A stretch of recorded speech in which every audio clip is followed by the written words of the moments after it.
Bonjour à tous, aujourd'hui on se retrouve pour une nouvelle vidéo donc au GaFoot 05. Aujourd'hui j'ai l'immense honneur de recevoir Emma Templier. Emma, comment tu vas? Bah écoute, ça va, merci et toi? Déjà je te remercie pour d'être venue aujourd'hui. Avec C'est plaisir, la première fois qu'on te voit sur cette chaîne YouTube. c'est vrai.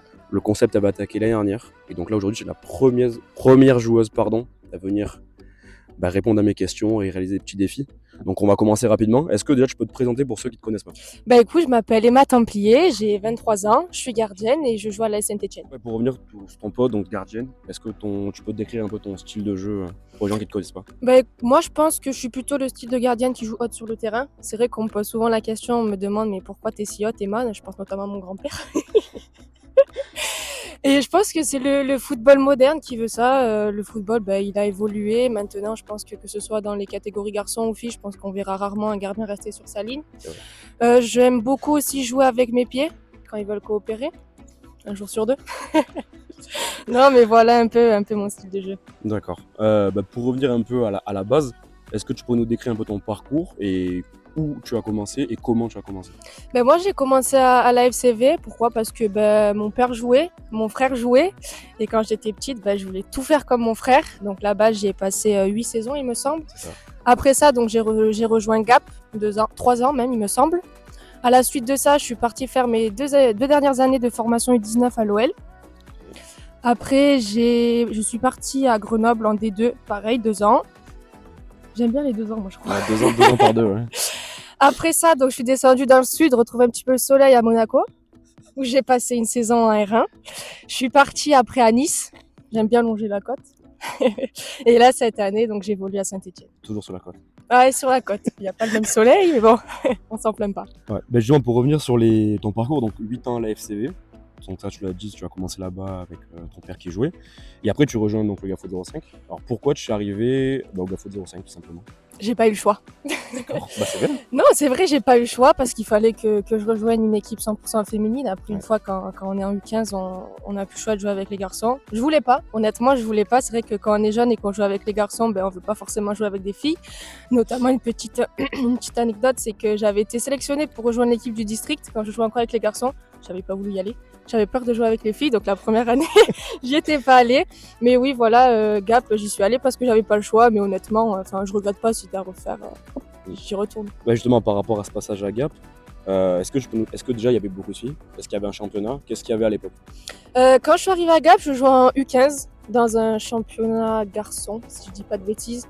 Je crois qu'on était quasiment l'une des seules clubs, l'une des seules équipes féminines. Ok. C'est ça? Je pense. Je sais plus. Bah, C'était loin, tu sais, maintenant j'ai 23 ans, les la souvenirs, c'est compliqué. Donc après, ma première année en U15, coachée par Fred Francou. Mhm. Deuxième année, j'ai dû monter avec les seniors parce que j'avais plus l'âge de jouer en U15 féminine. Donc j'ai été coachée par Laurent Schwab et c'était sur un championnat 100% féminin. Donc il y avait plus d'équipes, plus de licenciés. Donc le football avait déjà un petit peu évolué à ce moment-là. Et ma troisième année, il y a eu la création du groupement féminin des Alpes avec la Ragne, Gap et Sisteron, si Ouais, je dis c'est pas de ça, ouais. bêtises. Au Et début, ça, c'était ça, ouais. et ça a été notre première saison en Ligue. Ok. Une saison qui s'est plutôt bien passée parce que c'est là qu'on a commencé à côtoyer ce qui était vraiment le niveau régional, parce que j'y avais jamais goûté avant. Et non, c'était une belle expérience. Ok, très bien. Justement, à la suite de ce passage à Gap, donc tu t'engages avec l'OL. Comment ça s'est fait? Comment t'es arrivé là-bas? Est-ce que c'est des détections? Est-ce que c'est déjà des agents? Comment ça se passe déjà dans le féminin? Est-ce que c'est pareil qu'avec les garçons? Écoutez, ça a été un petit peu une chance, j'ai envie de dire. Je sais plus pourquoi, je crois que j'étais au collège et je regardais le site internet de l'Olympique Lyonnais. J'avais vu une rubrique recrutement et pour l'équipe R1 justement. Donc moi, je me suis dit, bon, de toute façon, j'ai rien à perdre. Alors je me suis inscrite, j'ai postulé et j'ai laissé le temps passer. Et un jour, je me rappelle, j'étais dans le bus pour rentrer du collège, pour rentrer chez mes parents et je reçois un mail comme quoi ma candidature a été sélectionnée entre guillemets. Donc j'ai les coachs de la R1 au téléphone et ils me demandent de monter pour faire une séance avec eux. Donc un mercredi, je suis montée faire une séance avec l'équipe R1 et à cette séance-là, il y avait la coach des U19 nationales à l'époque, Sonia Bonpastor. Ok. Et elle a dû être peut-être agréablement surprise parce qu'elle m'a demandé de revenir faire une séance avec les U19. Donc je crois que j'y suis allée la semaine d'après et c'est comme ça après que ça s'est fait. Ok. Et justement, après ce passage donc, à l'Olympique Lyonnais, tu rejoins donc Grenoble en deuxième division, donc tu passes en senior. Est-ce que tu peux nous expliquer un peu la différence entre le monde jeune et le monde senior? Est-ce qu'il y en a beaucoup? Je pense qu'il y a déjà un peu l'esprit de compétition. Quand on est dans une équipe jeune, on est en une bande de copines, on joue pour se faire plaisir, on pense pas forcément aux enjeux qu'il peut y avoir. Oui, Alors que quand on rentre dans une équipe senior, c'est là qu'il y a l'esprit de compétition qui rentre en compte, il y a la concurrence qui vient en jeu et c'est vraiment là qu'on se rend compte que des choses à la clé qu'il peut y avoir, notamment, je sais pas, vu que j'évolue en D2, un maintien, une montée, enfin, c'est des choses qu'en jeune on peut pas vivre. ok. Donc, à la suite de ça, comme je l'ai dit, tu as fait une année de transition à Monaco et après, tu as rejoint l'OGC Nice, donc toujours en seconde division, où tu as bien commencé, tu jouais les matchs en première partie de saison et après, plus rien sur la seconde partie de saison. Donc, est-ce que tu peux nous raconter comment tu as vécu cette période sans match? Mal. Comme toute compétitrice, on a envie de jouer le plus de matchs possible et donc quand on passe une longue période hors des terrains, forcément on le vit mal. Surtout que là, voilà, c'était une blessure. On n'a jamais su officiellement à 100% ce que j'avais. Donc pour le soigner, c'était compliqué. On savait pas ce qu'il fallait faire. Donc je m'entraînais 3 jours, ça me refaisait mal, je m'arrêtais une semaine et ça a été ça pendant quasiment un mois. Donc en tant que sportive, c'est des périodes qui sont compliquées à gérer. Surtout que voilà, c'était une période de doute. Quand tu rentres chez toi et que t'es pas bien, forcément tu remets tout en question. Tu te demandes si tu as encore ta place, tu te demandes si tu as encore le niveau. Voilà, si un jour tu vas réussir à guérir comme il faut, parce que si tu te soignes mal, c'est des blessures qui peuvent te suivre longtemps. Donc oui, Bien ça a sûr. été une période assez compliquée à gérer. Ok. Et donc, cette saison, tu rejoins l'AS Saint-Etienne en bien marqué main. Déjà, qu'est-ce que tu as ressenti et qu'est-ce que ça te fait de découvrir le plus haut niveau français? Énormément de fierté. C'est sûr que quand on voit qu'il y a 3 ans, j'évolue encore en R1 et qu'aujourd'hui, je joue contre des filles qui, plus jeunes, étaient mes idoles. Je pense à Wendy Renard, Eugénie Le Sommer, enfin toutes ces filles-là qui ont marqué le football féminin. C'est sûr que c'est une fierté. Et puis, en plus, dans ce club mythique de Saint-Etienne, tu sais de quoi je parle, Bien sûr, forcément. c'est d'autant plus incroyable. Ok. Justement, pour revenir sur cette saison, donc 2024-2025, comment ça s'est passé pour toi, sur un plan personnel et collectif? Et est-ce qu'il y aura un moment clé de la saison que tu retiendras plus que les autres? Écoute, ça a été une saison riche en émotions. Je savais que j'arrivais là-bas en tant que numéro 2. Je savais que mon temps de jeu allait être restreint, pardon. Donc, on m'avait promis, entre guillemets, la Coupe de France. Et le club a tenu ses promesses et je les en remercie d'ailleurs parce que j'ai pu notamment jouer à une demi-finale de Coupe de France et ça, c'est pas tous les jours.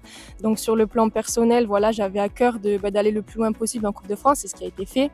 Sur le plan collectif, on voulait à tout prix se maintenir, chose qui a été faite et de la plus belle des manières. Donc non, c'était vraiment une saison compliquée, mais incroyable à la fin. Ok. Et si je devais retenir un moment, comme je t'ai dit, je pense que c'est cette demi-finale contre le PSG. Je pense que des demi-finales, on en joue rarement dans une saison. La journée a été incroyable. Le stade, il était plein. C'était le jour de la journée des droits de la femme. Et Ouais. pour ça, le club nous avait autorisé à rentrer avec une personne qui nous est chère. Je suis rentrée avec ma mère. J'étais à deux doigts de chialer. Elle Mais aussi. elle aussi. Mais vu que j'étais stressée, les larmes, elles sont pas tombées. Donc non, c'est cool. Mais voilà, d'avoir rivalisé pendant 98 minutes face au PSG, c'était un sentiment incroyable. Voilà. Bon, même si j'y repense maintenant, c'est un sentiment cruel. Mais voilà, c'est ce qui fait la beauté du football. Ça nous a pas réussi ce jour-là, mais c'était des sentiments indescriptibles et des souvenirs qui resteront gravés. Bien sûr.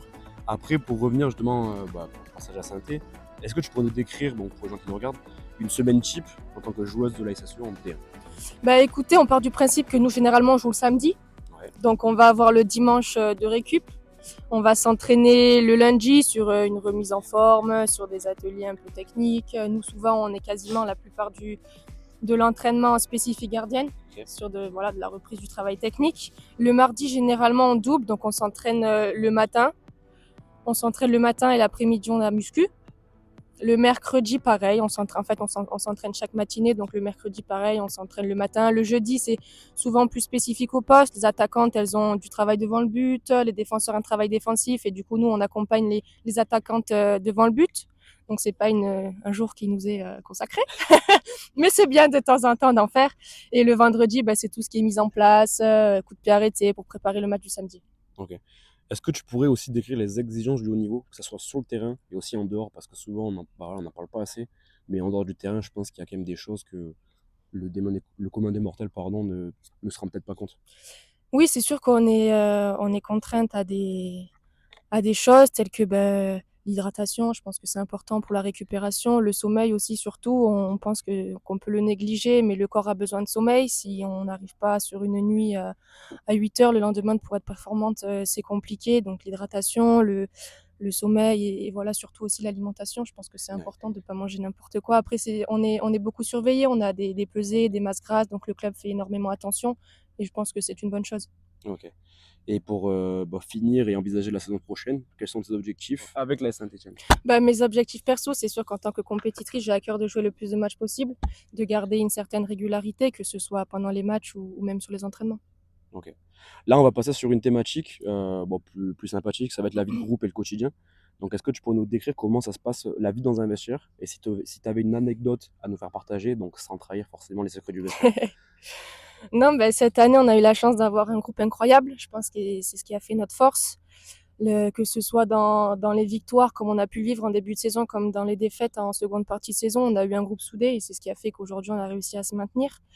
Une anecdote à te raconter, je pense qu'il y en a plein. Il se passe tellement de conneries dans un vestiaire. Mais non, je sais pas si je peux t'en raconter une, mais Il on n'y en a va pas une dire, drôle qui impacte personne, il y en a une drôle qui impactera forcément quelqu'un. mais on ne dira pas le nom. On taira les noms et on taira les raisons. Mais voilà, dans le vestiaire, il y a un miroir qui a disparu. Je citerai pas qui, je citerai pas pourquoi, je citerai pas comment. Les filles se reconnaîtront et je pense que ce jour-là, ça a été le plus gros fou rire de la saison. Donc, du coup, pour revenir aux entraînements, comment tu gères le rythme entre les entraînements et les matchs, la vie perso, et qu'est-ce que tu fais pour déconnecter du foot? Je pense qu'en tant que sportif, c'est important d'avoir des moments à soi, des moments qui permettent de déconnecter du foot parce qu'une saison, c'est long, mentalement, c'est dur. Et pour ça, c'est vrai que bon, je déconnecte du foot, oui, mais pas totalement, parce que la plupart des sorties que je fais, entre guillemets, c'est avec les filles du foot, notamment, ben, il y a Lisa Martinez, Marine Gignoux, Alexandre Géry, Morgane Belkiter, voilà, avec ces filles-là, c'est vrai qu'on se retrouvait pas mal de fois à l'extérieur, que ce soit autour d'un verre, sans alcool, bien évidemment, ou même chez l'une, chez l'autre, les soirs où il y avait des matchs à regarder, on mangeait, on se posait devant la télé et ça durait jusqu'à la fin de la rencontre. Après, tout le monde chez soi. Mais je pense que c'est important de couper avec ces choses-là Bien sûr, pour pouvoir tenir sur le long sur la terme. longueur. Ouais. Justement, est-ce que tu aurais un rituel ou une habitude que tu fais à tous les matchs? Ben moi, j'ai mon meilleur ami qui m'avait envoyé un message un jour, message que j'ai toujours dans mes notes. Et c'est vrai que j'ai toujours à cœur de le lire avant chaque prestation. Ok, Ça me donne de la force et ça me permet d'avoir confiance en moi. d'accord. Pour revenir sur un plan sportif, est-ce qu'il y a une joueuse de ton équipe qui t'a impressionné cette saison? Ça va être une phrase bateau, mais toutes les filles, je pense. Parce que voilà, comme je te l'ai dit, on a vécu une saison compliquée et quand ben, on touche le fond, il faut réussir à se relever, à être forte. Et je pense que ça a été la force de notre équipe. C'est que voilà, personne n'a lâché, chacune s'est donnée pour tout le monde. Et je remercie les filles pour ça parce qu'on a vécu des moments incroyables. Après, s'il fallait sortir un nom, je dirais Esther, notre défenseur central.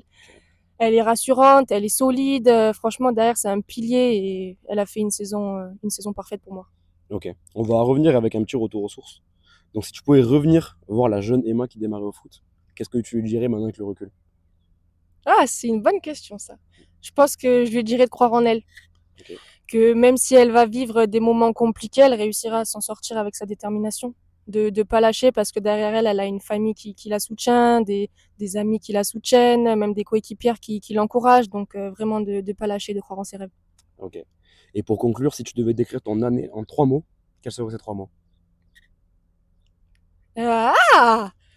Tu vois, j'avais préparé toutes mes questions, mais celle-là, c'est la seule que j'ai pas préparée. Comme ça sera au feeling. 3 mots, hein. Après, 3 mots, ça peut être très varié. Très variée. Moi, je dirais une année incroyable, une année riche en émotions et une année aboutie.